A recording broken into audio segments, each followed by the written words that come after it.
So ഇന്ന് ദുബായിൽ രാവിലെ 6:15 മണിയാണ്. സോ ഇപ്പോൾ എണീറ്റത് എൻ്റെ ഒരു ഫ്രണ്ടിൻ്റെ കോൾ കണ്ടിട്ടാണ്. കാരണം അവൻ്റെ അനിയന് ഒരു ബിസിനസ് ചെയ്യണം, അപ്പം ഹെൽപ്പ് ചെയ്ത് കൊടുക്കാൻ പറ്റുമോ, അവന് കുറച്ച് സംശയങ്ങളുണ്ട്, അതൊക്കെ ഒന്ന് പറഞ്ഞു കൊടുക്കുമെന്ന് ചോദിച്ച് വിളിച്ചതാണ്. അപ്പം അവൻ്റെ അനിയനൊരു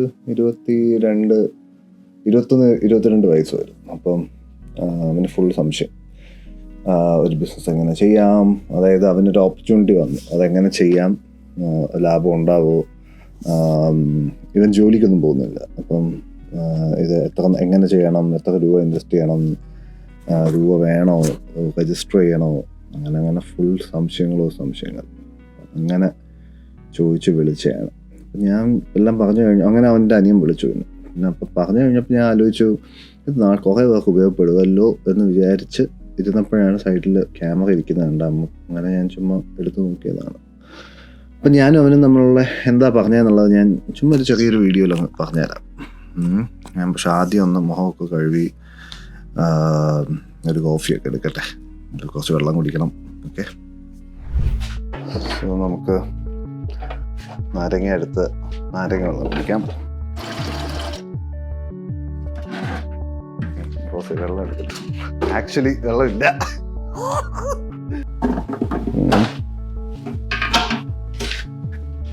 വെള്ളം എടുക്കാം.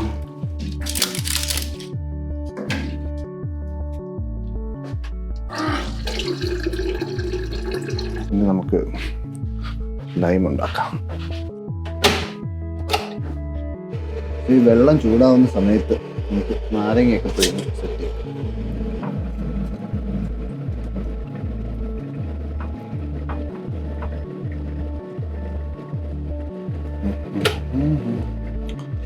പിന്നെ ഉപ്പിടുക, അതിലേക്ക് തിളച്ച്, ഞാൻ ഫുൾ ചൂടുവെള്ളം ഒഴിക്കില്ല, ശകലം സാധാ വെള്ളം ഒഴിക്കും. ഇതിലോട്ട് നമുക്ക് ശകലം തണുത്ത വെള്ളം കഴിക്കാം, അല്ലെങ്കിൽ കുടിക്കാൻ പറ്റില്ല. ചായ കുടിക്കുന്ന പോലെ ഊതി കുടിക്കേണ്ടി വരും.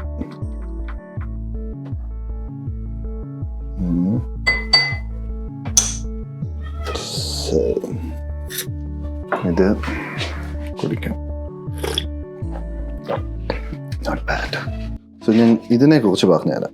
സോ ഇത് ഈ ഇടയ്ക്ക് കിട്ടിയ ഒരു ഹാബിറ്റാണ്.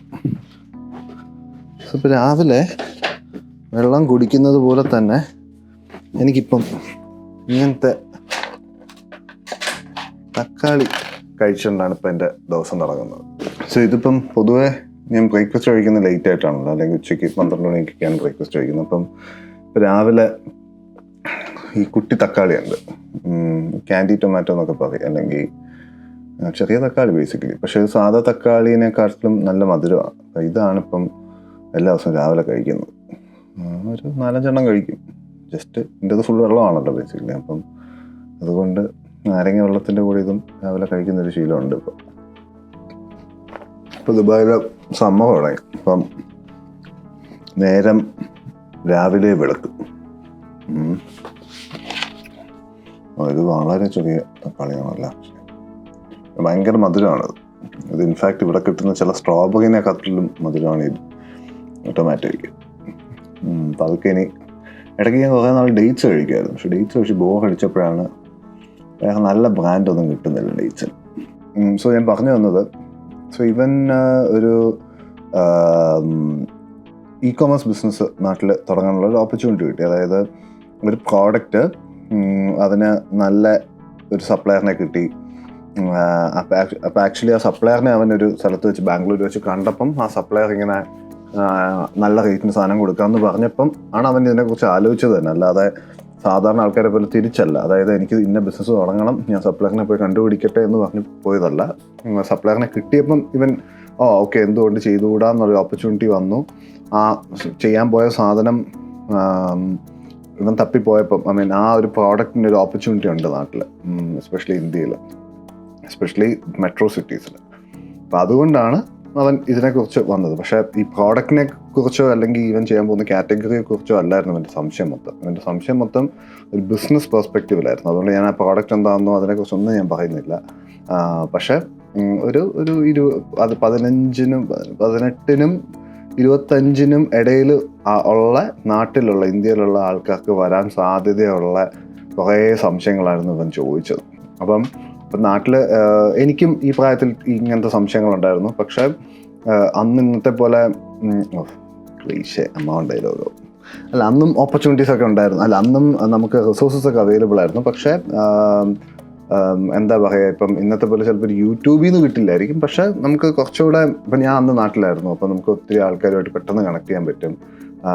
ഫേസ്ബുക്കായിരുന്നു അന്നത്തെ ഏറ്റവും വലിയ മീഡിയം. ഞാൻ ഒത്തിരി പേരുമായിട്ട് ഫേസ്ബുക്കിൽ കണക്ട് ചെയ്ത് ചാറ്റ് ചെയ്ത് എനിക്ക് ഹെൽപ്പ് വന്നിട്ടുണ്ട്, ഒത്തിരി പേര്. അപ്പം പക്ഷേ ഇതിപ്പം ഒരു കണക്ഷൻ വഴി വന്നതാണ്. ഞാൻ എൻ്റെ പല കണക്ഷൻസ് യൂസ് ചെയ്ത് ഒത്തിരി ഹെൽപ്പ് എടുത്തിട്ടുമുണ്ട്.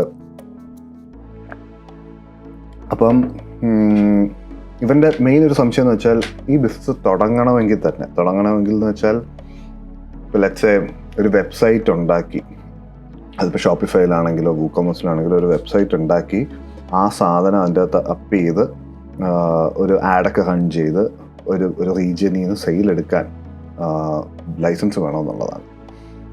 സത്യം എന്തെന്നാൽ ഒരു പ്രോഡക്റ്റ് ഈ നാട്ടിൽ ടെസ്റ്റ് ചെയ്യാൻ അങ്ങനെ ലൈസൻസ് ഒന്നും വേണ്ട. അതായത് ഇപ്പം പലർക്കും അറിയാവുന്ന പോലെ നിങ്ങൾക്കൊരു പ്രോഡക്റ്റ് പോലും വേണ്ട ഒരു പ്രോഡക്റ്റ് ടെസ്റ്റ് ചെയ്യാൻ, ആവശ്യമുണ്ടോ ഇല്ല എന്നുള്ളത്. അതാണ് അതിൻ്റെ പരമാർത്ഥം. എൻ്റെ അടുത്ത് ഈ ഇടയ്ക്ക് ഒരാൾ ചോദിച്ചായിരുന്നു, ഒരു ഫേസ് സ്ക്രബ്, ഒരു നാച്ചുറൽ ആയുർവേദിക് ഫേസ് സ്ക്രബ്, പക്ഷേ ഇത് ക്രീമല്ല, സ്ക്രബാണ്. ഇപ്പം ഈ തരിതരിയായിട്ട് കിടക്കുന്ന, പക്ഷേ ഫുള്ളി നാച്ചുറൽ ആയിട്ടുള്ള ഒരു സാധനം ചെയ്യണം എന്ന് ചോദിച്ച ഒരാൾ ആക്ച്വലി വന്നായിരുന്നു. അപ്പം അത് ടെസ്റ്റ് ചെയ്യാൻ ആക്ച്വലി അതൊക്കെ പ്രോഡക്റ്റ് പോലും വേണ്ട. കാരണം ഈ പ്രോഡക്റ്റിൻ്റെ കുറച്ച് ഡെമോ ഫോട്ടോസും കാര്യങ്ങളൊക്കെ ഉണ്ടാക്കി ഒരു വെബിലിട്ട് ഒരു ആഡ് റൺ ചെയ്താൽ തന്നെ മനസ്സിലാവും ആൾക്കാർ ക്ലിക്ക് ചെയ്യുന്നുണ്ടോ, ആൾക്കാർ ഇൻട്രസ്റ്റഡ് ആണോ, കാർട്ടിലോട്ട് ഓർഡർ പ്ലേസ് ചെയ്യുന്നുണ്ടോ, ഓർ ഇൻഫാക്ട് വെയിറ്റിംഗ് ലിസ്റ്റൊക്കെ ഉണ്ടാക്കാൻ പറ്റും. അതായത് ഇന്ന പ്രോഡക്റ്റ് ഞാൻ അതായത് 100% നാച്ചുറൽ ആണ്, ഈവൻ 100% ഓർഗാനിക് ആണ് എന്നുള്ള കാര്യങ്ങളൊക്കെ ചെയ്ത് നിങ്ങൾക്കൊരു വെയിറ്റിംഗ് ലിസ്റ്റൊക്കെ ഉണ്ടാക്കാൻ പറ്റും. അപ്പം നിങ്ങളുടെ വെയിറ്റിംഗ് ലിസ്റ്റിൽ ഒരു 100 പേരൊക്കെ ഉണ്ടെങ്കിൽ that means people are in need of that product. അപ്പം അങ്ങനെയും ഒക്കെ വാലിഡേറ്റ് ചെയ്യാൻ പറ്റും ഐഡിയ. അതേപോലെ തന്നെ നിങ്ങൾക്ക് ഒരു ആദ്യത്തെ കുറച്ച് സെയിൽ വരെ നിങ്ങൾക്ക് വേണമെങ്കിൽ നിങ്ങളുടെ ഫ്രണ്ട്സ് ആൻഡ് ഫാമിലിയുടെ നിന്ന് ഗൂഗിൾ പേ വഴി അല്ലെങ്കിൽ UPI വഴി പല പേയ്മെൻറ്റിൽ നിന്നൊക്കെ നിങ്ങൾക്ക് എടുത്ത് നിങ്ങൾക്ക് ആ ബിസിനസ് വാലിഡേറ്റ് ചെയ്യാൻ പറ്റും. എന്നിട്ട് നിങ്ങൾ എക്സ്പെൻസ് വരുന്ന കാര്യങ്ങൾ ചെയ്താൽ മതി, ലൈക്ക് ലൈസൻസും വാറ്റും പിന്നെ ഇതുമായിട്ട് സംബന്ധപ്പെട്ട കാര്യങ്ങൾ. സോ ഇതാണ് അതിൻ്റെ. അപ്പോൾ ഇതായിരുന്നു അവൻ്റെ വൺ ഓഫ് ദി സംശയം, ഒരു ബിസിനസ് തുടങ്ങാൻ ലൈസൻസ് വേണമെന്നുള്ളത്. ഞാൻ പറയും വേണ്ട. കാരണം തുടങ്ങാൻ എന്ന് പറയുന്നത് മറ്റേ ഒരു ഔട്ട്ലെറ്റൊക്കെ എടുത്ത് അല്ലെങ്കിൽ ഒരു സെറ്റപ്പ് ചെയ്യാൻ വേണം. പക്ഷേ നിങ്ങൾക്കൊന്ന് തുടങ്ങി കിട്ടാൻ, ഓക്കെ ഇതൊരു നടക്കാൻ പറ്റുന്ന ഒരു സംഭവം, അല്ലെങ്കിൽ ഈവൻ പാർട്ട് ടൈം ആയിട്ടെങ്കിലും ചെയ്യാൻ പറ്റുന്ന ഒരു പാസീവ് ഇൻകത്തിന് പറ്റിയ പരിപാടിയാണെന്ന് നിങ്ങൾക്ക് വാലിഡേഷൻ കിട്ടാൻ നിങ്ങൾക്കൊരു ലൈസൻസിൻ്റെ ആവശ്യമില്ല. പിന്നെ ഒരു സംശയമായിരുന്നു കയ്യിൽ എത്ര പൈസ വേണമെന്നുള്ളത്. സോ അതും അഗെയിൻ നമ്മുടെ കയ്യിലുള്ള പൈസ പോലെയാണ്. ഇപ്പോൾ നമ്മുടെ കയ്യിൽ ഒട്ടും തന്നെ പൈസ ഇല്ല, കുറച്ച് പൈസ ഉള്ളുവെങ്കിൽ ഈ സപ്ലയർ, ഞാൻ ഈ പറയുന്ന മൊത്തം ഒരു ബിസിനസ്സിൻ്റെ കാര്യങ്ങളാണ്, ഇ-കൊമേഴ്സ് ബിസിനസ്സിൻ്റെ കാര്യങ്ങളാണ്. കാരണം ഇവൻ ചോദിച്ചത് മൊത്തം ഇ-കൊമേഴ്സ് റിലേറ്റഡ് കാര്യങ്ങളാണ്. അപ്പം നമ്മളെല്ലാ കളരികളും തെളിഞ്ഞത് കൊണ്ട് തന്നെ എനിക്ക് ഉത്തരം പറയാനും പറ്റി. കാരണം എനിക്ക് ഒന്ന് ഇ-കൊം ബിസിനസ് ഉണ്ട്. അപ്പം സോ അവൻ്റെ വേറൊരു സംശയം എന്ന് പറയുന്നത് ഈ പൈസ എനിക്ക് അത്ര ഇല്ല, അല്ലെങ്കിൽ ഈ ഒരു MOQ മിനിമം ഓർഡർ ക്വാണ്ടിറ്റി എടുക്കാനുള്ള പൈസ എൻ്റെ ഇതില്ല, അപ്പം ഞാൻ എന്ത് ചെയ്യുന്നുള്ളതാണ്. അപ്പം ആ സപ്ലയറായിട്ട് വർക്ക് ചെയ്യേണ്ട ആവശ്യമില്ല. നിനക്ക് MOQ, നിൻ്റെ ആവശ്യമുള്ള പ്രോഡക്റ്റ് തരാൻ പറ്റുന്ന MOQ ഇല്ലാതെ ചെറിയൊരു ക്വാണ്ടിറ്റി. കാരണം നിനക്ക് പ്രോഡക്റ്റിൽ കൊണ്ട് ഫുൾ പൈസയും ബ്ലോക്കൊക്കെ ഇടാൻ പറ്റില്ലല്ലോ. അപ്പം നിൻ്റെ കയ്യിൽ ഇപ്പോൾ ലെറ്റ്സ് 30,000 രൂപയാണുള്ളത്. 30,000-ൽ 25,000 രൂപയും കൊണ്ട് പ്രോഡക്റ്റ് വാങ്ങിക്കാൻ പറ്റില്ല. 5,000 രൂപയ്ക്ക് പ്രോഡക്റ്റ് വാങ്ങിച്ചാൽ മതി എന്നുള്ള ഒരു സംഭവം. അപ്പം അങ്ങനെയുള്ള സപ്ലയേഴ്സിൻ്റെ മാത്രമേ വർക്ക് ചെയ്യാവൂ. കാരണം അല്ലാതെ സപ്ലയറിൻ്റെ ഡിമാൻഡ് അനുസരിച്ച് നമ്മൾ നിൽക്കേണ്ട ആവശ്യമില്ല. നമ്മൾ ബിസിനസ് ചെയ്യാൻ തുടങ്ങുന്ന ആ ഡേ തൊട്ട് നമുക്ക് ഫുൾ പവർ വേണം. ആ പവർ ആരും തരില്ല, അത് നമ്മൾ അവകാശപ്പെടണം. അതായത് പറയണം, നിങ്ങളുടെ ഞാൻ സാധനം എടുക്കും, ഓരോ മാസവും ഇത്ര എടുക്കും, എൻ്റെ ബിസിനസ് ഇത്ര നടക്കും അല്ലെങ്കിൽ നടത്തും, അതുകൊണ്ട് എനിക്കിപ്പോൾ നിങ്ങൾ ഇത്രയും തരണം. ക്രെഡിറ്റ് ഒന്നും ആരും തരാൻ പോകുന്നില്ല. ഇപ്പം എനിക്ക് വേണമെങ്കിൽ പറയാം, ക്രെഡിറ്റ് ചോദിക്ക്, 30 ദിവസം ആരും തരാൻ പോകുന്നില്ല. അതാണ് സത്യം. നല്ല സപ്ലൈസ് ഒന്നും തരത്തില്ല ക്രെഡിറ്റ്. അല്ലെങ്കിൽ നിങ്ങൾക്ക് അത്രയും പരിചയമുള്ള വിശ്വാസമുള്ള ആൾക്കാരാണെങ്കിൽ മാത്രം, ആ ഒരു കണക്ഷൻ ഉണ്ടെങ്കിൽ മാത്രമേ ചിലപ്പോൾ അവർ തരത്തുള്ളൂ. പക്ഷേ അതും ഓണേഴ്സൊക്കെ ആയിരിക്കണം, അല്ലാതെ അവിടെ വർക്ക് ചെയ്യുന്ന ആരും ആ റിസ്ക് എടുക്കാൻ പോകുന്നില്ല. ചിലപ്പോൾ ചിലവർ എടുത്തുന്നിരിക്കും, ഇല്ലാന്നൊന്നുമല്ല. ചിലവരെ എനിക്കാരും എടുത്തിട്ടില്ല എന്തായാലും. എൻ്റെ അറിവിലും ആർക്കും അങ്ങനെ കിട്ടിയിട്ടില്ല. അപ്പം ആ ക്വാണ്ടിറ്റി എപ്പോഴും കുറച്ചെടുക്കാൻ നോക്കണം. എന്നിട്ട് വാലിഡേഷൻ വന്നു കഴിഞ്ഞാൽ, അതായത് ആവശ്യമുണ്ടോ, ഒരു ഡിമാൻഡ് ഉണ്ടെന്ന് മനസ്സിലായാൽ മാത്രമേ കൂടുതൽ പൈസ അതിലോട്ട് സ്റ്റോക്കിലോട്ട് ഇടാവൂ. അല്ലെങ്കിൽ നമ്മുടെ പൈസ മൊത്തം സ്റ്റോക്കിൽ സ്റ്റക്കായിപ്പോകും. സപ്പോസ് ഇപ്പോൾ അത് സെയിൽ നടന്നില്ല, അല്ലെങ്കിൽ ആ ഒരു ബിസിനസ്സിന് അത്രയും സക്സസ് കിട്ടിയില്ല എന്നുണ്ടെങ്കിൽ നമ്മുടെ സാധനം നമ്മുടെ വെയർഹൗസിൽ ഇരിക്കുന്നത് നമുക്ക് നഷ്ടമാണ് ആക്ച്വലി. പിന്നെ അവൻ്റെ സംശയമായിരുന്നു ഇതിൻ്റെ ബ്രാൻഡിങ്, മാർക്കറ്റിംഗ്, പാക്കേജിങ് പരമായിട്ടുള്ള സംശയങ്ങൾ. അപ്പം ഞാൻ പൊതുവെ പറയാറുണ്ട്, ഈ FMCG ബിസിനസ്സിൽ 50% പാക്കേജിങ് ആണ്. അതായത് പാക്കേജിങ് നമ്മൾ ക്രാക്ക് ചെയ്യണം എപ്പോഴും. കാരണം പാക്കേജിങ്ങിലാണ് എല്ലാം ഇരിക്കുന്നത്. ഒരാളെപ്പോഴും പർച്ചേസ് ചെയ്യാനുള്ള ഒരു 50% ഡിസിഷൻ ഇരിക്കുന്നത് പാക്കേജിങ്ങിലാണ്. അത് ക്രാക്ക് ചെയ്താൽ തന്നെ ആൾ ഇത് വാങ്ങും. ഇപ്പം നമ്മുടെ തന്നെ എക്സ്പീരിയൻസ്, നിങ്ങളുടെ എക്സ്പീരിയൻസിൽ നിങ്ങൾ ഓൺലൈൻ വാങ്ങിച്ചിട്ടുള്ളതാണെങ്കിലും, അതിപ്പം മാർക്കറ്റ് പ്ലേസ് ഉണ്ടല്ലോ, ആമസോൺ, ഫ്ലിപ്കാർട്ട് പോലുള്ള മാർക്കറ്റ് പ്ലേസ് അല്ലാതെ നിങ്ങൾ കാണുന്ന ഒരു D2C വാങ്ങിക്കുന്നെങ്കിൽ പോലും അതിൻ്റെ ഒരു പ്രോഡക്റ്റ് ക്വാളിറ്റി നിങ്ങൾക്ക് ഒരിക്കലും നിങ്ങൾ കാണാൻ പോകുന്നില്ല. അല്ലെങ്കിൽ നിങ്ങൾ പലയിടത്തു നിന്ന് കേട്ടതായിരിക്കും, അല്ലെങ്കിൽ നിങ്ങൾ ആദ്യം ഒരിക്കലെങ്കിലും വാങ്ങിച്ചിട്ടുണ്ടെങ്കിൽ നിങ്ങൾക്ക് പ്രോഡക്റ്റ് ക്വാളിറ്റി വെച്ച് നിങ്ങൾ പിന്നെ വാങ്ങിക്കുള്ളൂ. പക്ഷേ ഫസ്റ്റിൽ നിങ്ങളുടെ പാക്കേജിങ് തന്നെയാണ് ഭയങ്കര ഇമ്പോർട്ടൻറ്റ്. അപ്പം പാക്കേജിങ് കിഡിലാക്കാൻ നോക്കുക. അതും വലിയ എക്സ്പെൻസ് ഒന്നും ഇല്ലാതെ നല്ലൊരു ഡിസൈനറിനെ കണ്ടുപിടിച്ച്, ഇപ്പം ഞാനൊരു ഡിസൈനറിൻ്റെ കോൺടാക്റ്റ് കൊടുത്തിരുന്നു. അപ്പം അവനെ യൂസ് ചെയ്ത് അവൻ നല്ലോണം ചെയ്യും, നാട്ടിലുള്ള ആളാണ്. അപ്പം പാക്കേജിങ് ചെയ്ത് ആ പാക്കേജിങ്ങിലൊരു ഇന്നോവേഷനൊക്കെ കൊണ്ടുവന്ന് പ്രോഡക്റ്റിനൊരു ഒരു ക്വാളിറ്റി പെർസെപ്ഷൻ കൊണ്ടുവരിക. ക്വാളിറ്റി പെർസെപ്ഷൻ മാത്രമല്ല, പെർസെപ്ഷൻ കൊണ്ടുവരും, ക്വാളിറ്റിയും വേണം അതിന്. അല്ലാതെ പാക്കേജിങ് നല്ലതായെന്ന് വിചാരിച്ച് കച്ചവടം നടക്കത്തില്ല. പക്ഷെ പാക്കേജിങ് ഇസ് സൂപ്പർ ഇമ്പോർട്ടൻറ്റ്. അപ്പോൾ അത് ക്രാക്ക് ചെയ്യണം എന്ന് പറഞ്ഞു. സോ അത് ഒരു ഇമ്പോർട്ടൻറ്റ് ഫാക്റ്റാണ്, especially for an ecom business. അതുകൂടാതെ തന്നെ സെക്കൻഡ് എന്ന് പറയുന്നത് ഒരു 30% ഇനി ഈ പ്രോഡക്റ്റിൻ്റെ ഒരു ഇമേജറിയാണ്. അതിപ്പോൾ വീഡിയോ ആവാം, ഫോട്ടോ ആവാം.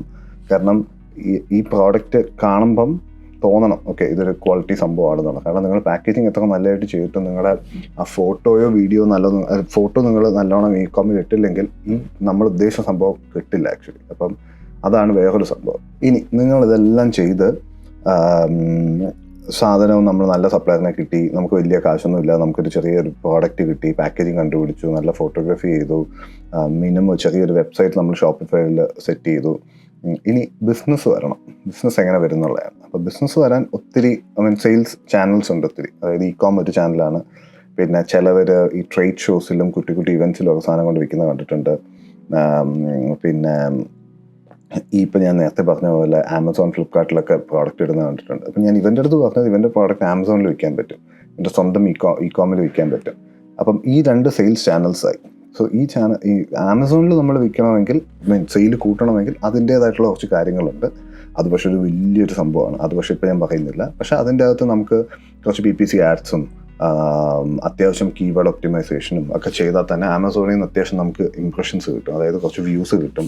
അങ്ങനെ ആൾക്കാർ പതുക്കെ വാങ്ങിച്ചു തുടങ്ങും. അതേപോലെ തന്നെ സ്വന്തം വെബ്സൈറ്റിലും നമ്മൾ കുറച്ച് കാര്യങ്ങൾ ചെയ്യേണ്ടതുണ്ട്. ഇപ്പം അത്യാവശ്യം ഒരു ബേസിക് SEO ചെയ്യണം. ഇപ്പം ഇന്നത്തെ കാലത്ത് തന്നെ നമുക്ക് ചെയ്യാൻ പറ്റും കേട്ടോ. ഇതൊന്നും എക്സ്റ്റേണൽ ഹെൽപ്പൊന്നും വേണ്ട. ഞാൻ ഡിസൈനറിൻ്റെ എക്സ്റ്റേണൽ ഹെൽപ്പ് എടുക്കാൻ പറഞ്ഞത് ശകലം ടെക്നിക്കലുണ്ട് അതിൻ്റെ അകത്ത്. ഇപ്പം പൊതുവെ ആൾക്കാരിപ്പം എൻ്റെ ചുറ്റുമുള്ള കുറച്ചൊക്കെ പറയും ക്യാൻവ ഉണ്ട്, മറ്റുണ്ട്, മറിച്ചുണ്ട്. പക്ഷേ ആ പണിക്ക് ശകലം ടെക്നിക്കൽ ബുദ്ധി വേണം. അതായത് ആൾക്കാരെ കൊണ്ട് വാങ്ങിപ്പിക്കുന്ന ഒരു ഡിസൈൻ വേണം എന്നുള്ളത്, അത് ശകലം തല ഉപയോഗിച്ച് നമ്മൾ കണ്ടുപിടിക്കേണ്ട ഒരു സംഭവമാണ്. അല്ലാതെ ചുമ്മാ നമുക്കത് വരത്തില്ല. അല്ലെങ്കിൽ നമുക്ക് കാണാൻ കൊള്ളാമെന്നും പറഞ്ഞ ഒരു സാധനം കാണാൻ കൊള്ളാമെന്നും പറഞ്ഞ് അത് സെല്ല് ചെയ്യാൻ പറ്റുമെന്ന് ഉറപ്പില്ല. പക്ഷെ സെല്ല് ചെയ്യാൻ വേണ്ടി നമുക്കത് ചില കാര്യങ്ങൾ അതിൻ്റെ അത് വരുത്താൻ പറ്റും. അപ്പം അത് ഈ ചില നല്ല പാക്കേജിങ് ഡിസൈനേഴ്സിന് അറിയാം. സ്വന്തം വെബ്സൈറ്റിലോട്ട് ഞാൻ പറഞ്ഞു തന്ന സ്വന്തം വെബ്സൈറ്റിലോട്ട് സെയിൽ എങ്ങനെ കൊണ്ടുവരാമെന്നുള്ളതായിരുന്നു. പല വഴികളുണ്ട്. ആഡ്സ് ഉണ്ട്. ഇനി ആഡ് ഇടാൻ പണ്ടത്തെ പോലെ നിങ്ങൾക്ക് ഏജൻസീസിൻ്റെ ആവശ്യമൊന്നുമില്ല. ഞാൻ പറയുന്നത് ഈ ആഡ് ഇടാൻ നിങ്ങൾ തന്നെ പഠിക്കണം എന്നാണ്. അപ്പം ഞാൻ ഇവരുടെ അടുത്തും പറഞ്ഞ അതാണ്. ചാറ്റ് GPT ഉണ്ട്, ഒത്തിരി LLMs ഉണ്ട്. ഇപ്പം ഇത് യൂസ് ചെയ്ത് എങ്ങനെ ആഡ് ഇടാമെന്ന് പഠിക്കണം തന്നെത്താനെ. അപ്പോൾ ആദ്യമൊന്നും നടക്കില്ല. അപ്പം അവിടെയും ഒരു ബഡ്ജറ്റിൻ്റെ ഇഷ്യൂ ഉണ്ട്. ചെറിയ ചെറിയ പൈസ ഇട്ട് നമ്മൾ നോക്കണം ഏതാ ക്ലിക്ക് ചെയ്യുന്നത്, ആരൊക്കെ എന്തൊക്കെ ക്ലിക്ക് ചെയ്യുന്നു, അതിൻ്റെ കോപ്പി ഭയങ്കര ഇമ്പോർട്ടൻ്റ് ആണ്. കോപ്പി എന്ന് ഉദ്ദേശിക്കുന്നത് ഇതിൻ്റെ ആഡിൻ്റെ കോപ്പി റൈറ്റിംഗ്, അതായത് ആ എഴുത്ത്, ലൈക്ക് ഇപ്പം ബൈ ദിസ്, അതായത് ആ അഡ്വർടൈസ്മെൻറ്റ് ചെയ്യുന്ന രീതി അത് ഭയങ്കര ഇമ്പോർട്ടൻ്റ് ആണ്. അപ്പോൾ അതെങ്ങനെ ചെയ്യണമെന്ന് പഠിക്കണം, ആൾക്കാർ എന്തൊക്കെയാണ് ക്ലിക്ക് ചെയ്യുന്നതെന്ന് പഠിക്കണം, ആൾക്കാർ എന്തൊക്കെയാണ് നോക്കിക്കൊണ്ടിരിക്കുന്നത്, ആൾക്കാർക്ക് ഇഷ്ടമല്ലാത്ത എന്താണ്, ഇഷ്ടമുള്ള ഏതാണ്, ഇതങ്ങനത്തെ കാര്യങ്ങളൊക്കെ ഇത് ചെയ്യുമ്പം ഒത്തിരി കൺസ്യൂമർ ഇൻസൈറ്റ്സ് ഈ ആഡ് ഇടുമ്പോൾ നമുക്ക് കിട്ടും. അപ്പോൾ ഇതെല്ലാം പഠിക്കണം, തന്നെ ചെയ്യാം. ഇതിനൊന്നും വേറെ ഒരു എക്സ്റ്റേണൽ ഹെൽപ്പ് എടുക്കേണ്ട ആവശ്യമില്ല. കാരണം ഇത് നമുക്ക് ക്രാക്ക് ചെയ്യാന്നുണ്ടെങ്കിൽ തന്നെ പിന്നെ നിങ്ങൾക്ക് എന്ത് ബിസിനസ്സും ഇതിലോട്ട് പ്ലഗ് ചെയ്യാൻ പറ്റും. അപ്പം ഇത് പഠിക്കാനായിരുന്നു ഞാൻ എൻ്റെ അടുത്ത് അത് പറഞ്ഞത്, വേറൊരു സംഭവം. കാരണം ഭയങ്കര ഇമ്പോർട്ടൻ്റ് ആണത്. അപ്പം ഇത് ചെയ്ത് കഴിയുമ്പോൾ അത്യാവശ്യം നല്ല രീതിയിൽ ഒരു ആഡ് ഇട്ട് കഴിയുമ്പോൾ തന്നെ നമുക്ക് നല്ലൊരു ROI കിട്ടും. അതായത് നമ്മൾ ഇടുന്ന പൈസയ്ക്ക് നല്ലൊരു റിട്ടേൺ കിട്ടും. ആൾക്കാർ ക്ലിക്ക് ചെയ്ത് അതിൽ നിന്ന് പ്രോഡക്റ്റ് വാങ്ങിക്കും. ഇതായിരുന്നു വേറൊരു സംഭവം. ഇനി വേറൊരു ആസ്പെക്റ്റ് സംസാരിച്ചത് ഇതിൻ്റെ ഡെലിവറി, നമുക്ക് എങ്ങനത്തെ കമ്പനീസുമായിട്ടൊക്കെ പാർട്ട്ണർ ചെയ്യാന്നുള്ളത്. കാരണം ഈ ഡെലിവറി ഇപ്പം നമ്മൾ തന്നെ ചെയ്യാൻ പോകുന്നില്ലല്ലോ. ഞാൻ തുടക്കത്തിൽ പറഞ്ഞത് ഇന്ത്യ പോസ്റ്റോ അങ്ങനെ എന്തെങ്കിലും ഒരു ചീപ്പ് ആൻഡ് ബെസ്റ്റ് ആയിട്ടുള്ള ഒരു ഓപ്ഷൻ എടുത്തിട്ട്, ഇവൻ്റെ പ്രോഡക്റ്റ് പെരിഷബിൾ അല്ല, അതായത് ചീത്താവുന്നില്ല, പെട്ടെന്ന് ഇരിക്കും, ഷെൽഫ് ലൈഫുള്ള സാധനമാണ്. അപ്പം അതുകൊണ്ട് തന്നെ ഇന്ത്യ പോസ്റ്റ് പോലെ എല്ലാം യൂസ് ചെയ്ത് ചെറിയ ഡെലിവറിയേ ഉള്ളൂ, ഡെലിവറി ചാർജസേ ഉള്ളൂ, കസ്റ്റമറിന് അത് ഫ്രീ ആയിട്ടും കൊടുക്കുക. അപ്പോൾ അങ്ങനെ കുറച്ച് കസ്റ്റമേഴ്സിനെ കിട്ടുമെന്ന് നോക്കുക ആൻഡ് പ്ലേ അറൗണ്ട്. അപ്പോൾ ഇതായിരുന്നു വേറൊരു ആസ്പെക്റ്റ്. സോ ഇതൊക്കെയായിരുന്നു ബേസിക്കായിട്ട് ഞാനും അവനും നടന്ന കോൺവെർസേഷൻ. പക്ഷേ ഭയങ്കര നല്ലൊരു കോൺവെർസേഷൻ ആയിരുന്നു രാവിലെ. കാരണം അതിൻ്റെ ഐഡിയ വർക്ക് ആവാനുള്ള സാധ്യത ഞാനും കാണുന്നുണ്ട്. ഞാൻ ഐഡിയ എന്താണെന്ന് പറയുന്നില്ല, കാരണം അവൻ ആരും പറയില്ലെന്ന് പറഞ്ഞു, അതുകൊണ്ടാണ്. പക്ഷേ ബാക്കി കാര്യങ്ങൾ എനിക്ക് പറയാൻ തോന്നി, അതുകൊണ്ടാണ് പറഞ്ഞത്. അപ്പോൾ ഇതല്ലാതെ നിങ്ങൾക്ക് ഇമ്പോർട്ടൻ്റ് ആയിട്ട് ഇ-കോം ബിസിനസ്സിൽ ഇന്ത്യയിൽ ചെയ്യുമ്പോൾ ശ്രദ്ധിക്കേണ്ട എന്തെങ്കിലും തോന്നിയിട്ടുണ്ടെങ്കിൽ അത് പറഞ്ഞോ. അല്ലെങ്കിൽ നിങ്ങൾക്ക് എന്തെങ്കിലും സംശയം ഉണ്ടെങ്കിൽ അത് നിങ്ങൾ കമൻറ്റ് ചോദിച്ചോ. അറിയാവുന്നവർ പറയും, അല്ലെങ്കിൽ ഞാൻ നോക്കി തപ്പിയിട്ട് പറഞ്ഞുതരാം. ഓക്കെ, സോ സബ്സ്ക്രൈബ് ചെയ്യാത്തവർ സബ്സ്ക്രൈബ് ചെയ്യണം. ഈ വീഡിയോ ഇഷ്ടമായിട്ടുണ്ടെങ്കിൽ ലൈക്കും ചെയ്യണം. അടുത്ത വീഡിയോ കാണാം.